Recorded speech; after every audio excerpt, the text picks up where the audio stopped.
Écoute, le vent dans les arbres, l'eau qui glisse sur la rivière des prairies. Aujourd'hui tout est calme et autrefois ici, on se battait pour survivre.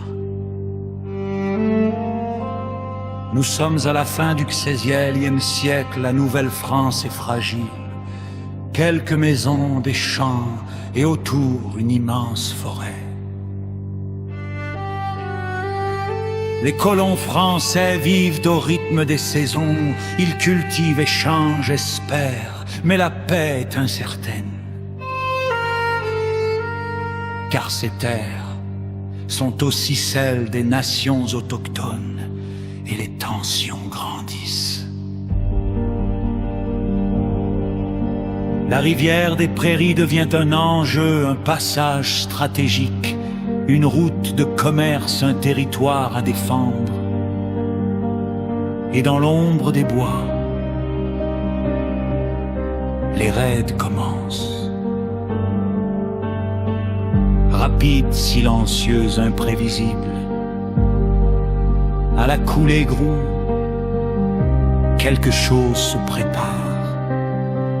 Une milice s'organise, Français et alliés algonquins, peu nombreux, mais déterminés. Ils connaissent la forêt, chaque sentier, chaque détour de la rivière. Ils attendent, puis le mouvement. Les raiders apparaissent entre les arbres, ils avancent, confiants, invisibles. Mais cette fois, ils ne sont pas seuls. Les défenseurs frappent depuis les bois, depuis les berges. Un tir, puis un autre. Ils disparaissent, se déplacent, réapparaissent ailleurs. La forêt devient une arme. Canoës sur l'eau, signaux silencieux, positions cachées. Chaque arbre protège, chaque repli est calculé. Ce n'est pas une grande bataille, c'est une danse, une guerre de précision. Les attaquants hésitent, le terrain les ralentit, la confusion s'installe. Ils ne voient pas l'ennemi, mais ils le sentent partout. Et peu à peu, ils reculent. Puis, ils fuient.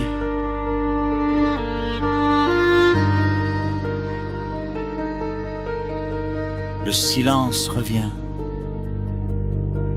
La forêt respire à nouveau, la rivière continue de couler.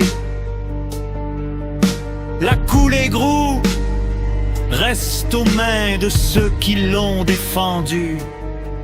Ce jour-là, ce n'était pas une grande armée, pas une guerre célèbre, mais une victoire essentielle.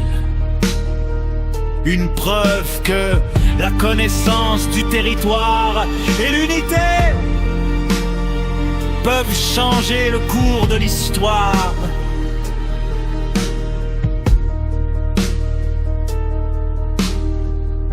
Aujourd'hui, on marche sur ces sentiers sans savoir.